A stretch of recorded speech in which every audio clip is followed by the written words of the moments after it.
হয়, গোৱালপাৰাত অব্যাহত আছে হাতী মানুহৰ সংঘাত। নিতেও গোৱালপাৰাৰ বিভিন্ন অঞ্চলত হাতীয়ে তহিলং কৰি আছে কৃষকৰ ধাননি পথাৰ।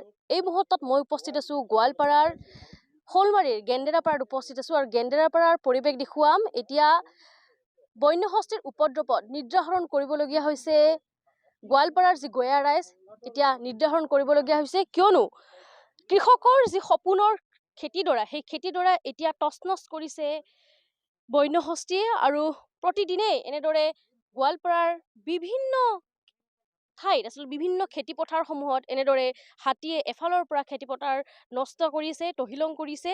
তাৰ ফলত এতিয়া মূৰে কপালে হাত দিছে খেতিয়ক ৰাইজ, কৃষক ৰাইজসকল, কিয়নো অতি আচলতে কষ্টৰে তেওঁলোকে এই খেতিডৰা কৰে। কৃষকসকলে অতি কষ্টৰে নিজৰ যি ধানমুঠি পাবলৈ আচলতে কষ্ট কৰে আৰু এই শাওনৰ পথাৰ ভৰি পৰাৰ পিছত তেওঁলোকে আচলতে অতি আগ্ৰহৰে শনগুটি চপোৱাৰ বাবে বাট চাই থাকে। তেনে ক্ষেত্ৰত দেখিবলৈ পোৱা যায় প্ৰতি বছৰে গোৱালপাৰাৰ যি কৃষক ৰাইজসকলৰ ওপৰত ৰামটাঙন পৰে আৰু এক প্ৰকাৰ বন্যহস্তীয়ে এনেদৰে উপদ্ৰৱ চলায়।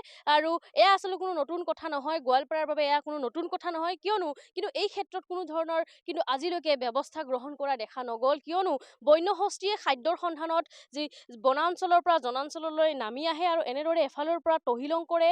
এয়া কেৱল খেতি পথাৰ নহয়, আচলতে ধাননি পথাৰ বুলি নহয়, এই অঞ্চলটো যিহেতু আমি গেন্দেৰাপাৰাত উপস্থিত আছোঁ আৰু এই অঞ্চলটোত বিগত কেইদিনমানৰ পৰা দেখিবলৈ পোৱা গৈছে কেৱল এয়া খেতি পথাৰ নহয়, তামোলৰ বাগানৰ পৰা আদি কৰি যিসকল শাক পাচলিৰ খেতি পথাৰ আছে, বাগান আছে, সেইসমূহ আচলতে এফালৰ পৰা তহিলং কৰা দেখিবলৈ পোৱা গৈছে। আৰু এনেদৰে এতিয়া দেখিবলৈ পোৱা গৈছে প্ৰতিদিনে আচলতে নিদ্ৰাহৰণ কৰিব লাগে এই খেতিয়ক ৰাইজ। আমি পৰিৱেশ দেখুৱাইছোঁ কেনেদৰে গোটেই খেতি আচলতে নষ্ট কৰিছে। কেৱল এয়া নহয়, এই আশে পাশে থকা বিভিন্ন খেতিপথাৰত এনেধৰণৰে অৱস্থা দেখিবলৈ পোৱা গৈছে। আৰু খেতিয়ক ৰাইজ আছে, দাদা, যিহেতু এই খেতি পথাৰ এনেদৰে নষ্ট কৰিছে, হাতী এয়া কেতিয়া কৰিছে? কালি ৰাতি মানে 8টা 7:30 মানৰ টাইমত আহিছে। এইটো মানে খেতিটো নষ্ট হৈছে। কিমান হাতী আহিছিল একেলগে? মোটামুটি 25-30টা মান হ'ব হাতী। আৰু বিভিন্ন ঠাইত আছে, মানে এইখিনিত মানে এইখিনিত আৰু তামোল বাগানটো শেষ কৰি দিল, মানে শাক পাচলিৰ ভিতৰত সেইটো মানে গোটেইখিনি নষ্ট কৰি দিলে। যিহেতু নিশাৰ ভাগত আহে, আপোনালোকৰ নিশ্চয় ভয় খাই, ৰাতি আতংকিত হৈ থাকে।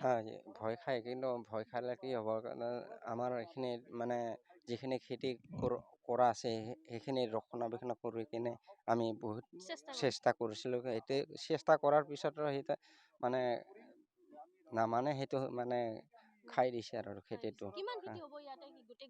গোটেই সেইখিনিত 3 বিঘামান হ'ব আৰু এইখিনিত 1 বিঘা হ'ব। হয়, আৰু ক'ব লাগিব যিহেতু বন বিভাগৰ লোক ইয়াত উপস্থিত যিহেতু হয় নে নহয়, আমি সেয়া জানিব পাৰিছোঁ।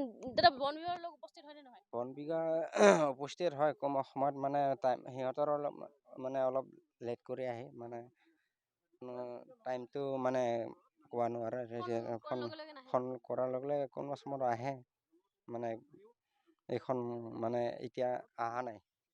হয়, আচলতে যিহেতু বন বিভাগৰ লোক সময়ত উপস্থিত নোহোৱাৰ এক অভিযোগ পূৰ্বৰ পৰাই উঠি আহিছে। যিহেতু গোৱালপাৰাৰ এয়া কেৱল নহয়, আচলতে এইখিনি অঞ্চলেই নহয়, গোৱালপাৰাৰ বিভিন্ন অঞ্চল যেনে লক্ষীপুৰ, দহিকটা, লক্ষীপুৰ, এনেদৰে বিভিন্ন ঠাইত আচলতে যি হাতীৰ উপদ্ৰৱ, তাৰ ফলত আচলতে আৰু যি বন বিভাগৰ লোক সময়মতে উপস্থিত নহয় বুলি এনেদৰে অভিযোগ আছে পূৰ্বৰে পৰাই। আমি পৰিৱেশ দেখুৱাইছোঁ আৰু এগৰাকী লোক আছে, কৃষক ৰাইজ আছে, তেওঁৰ পৰাও জানিবলৈ চেষ্টা কৰিম, কিয়নো যিহেতু আপোনাৰো খেতি নষ্ট কৰিছে হাতীয়ে এইকেইদিনত।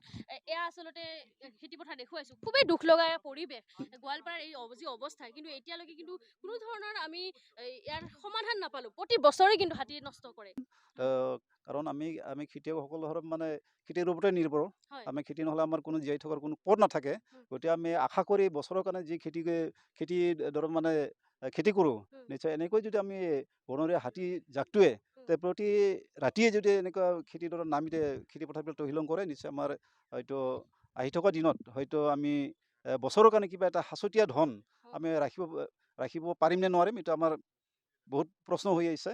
কাৰণ যিহেতু এনেকৈ যদি আমি প্ৰতি ৰাতি যদি এনেকৈ মানে গোটেই মানে খেতি পথাৰখন নষ্ট কৰে, আজি এইখিনি কৰিলে অহা ৰাতি এইখিনি কৰিব, নিশ্চয় লাহে লাহে আমাৰ যিখিনি খেতি কৰা খেতিয়কসকলৰ যিখিনি খেতি পথাৰ হয়তো গোটেই তহিলং হ'ব।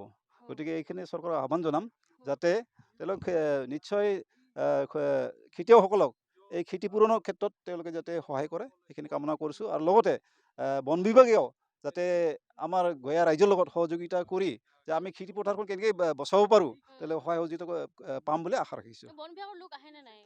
কেতিয়াবা আহে, কেতিয়াবা হয়তো ৰাস্তা ঘূৰি তেওঁলোকে কৰ্তব্য পালন কৰি তেওঁলোকে গুচি যায়।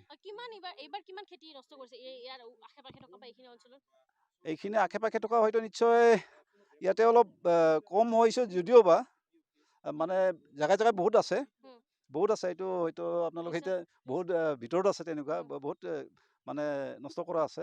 নিশ্চয় আপোনালোকে গ'লে গম পাব। গতিকে ইয়াৰ পৰা বহুত দূৰ আছে, নিশ্চয় আপোনালোকে তেনেকুৱা জেগাত গ'লে নাই হিচাপ কৰা নাই। কাৰণ কেতিয়াবা ৰাইজে গম নাপায়, কেতিয়াবা যিহেতু আমাৰ কিছুমান গাঁৱৰ পৰা কিছু দূৰ নিলগত থাকে পথাৰবিলাক, তেওঁলোকে ৰাতি খাই ৰাতি গুচি যায়। কেতিয়াবা ৰাতিপুৱাহে দেখা এনে ধৰক আমাৰ এতিয়া বৰ্তমান যোৱাকালি ৰাতি অহাটো এনে 25-20টামান আছে এনেকৈ বাচ্ছা ঠাচ্চা লৈ। বৰ্তমান তেনেকুৱা ধৰণৰ এটা জাক আছে। কিন্তু এতিয়া বৰ্তমান সম্ভৱ চাগে যিটো আমাৰ কালী মন্দিৰ আছে, কালী মন্দিৰৰ উত্তৰ দিশত যিটো জংঘল আছে সেইখিনিতে জাকটো অৱস্থান কৰি আছে। ধন্যবাদ।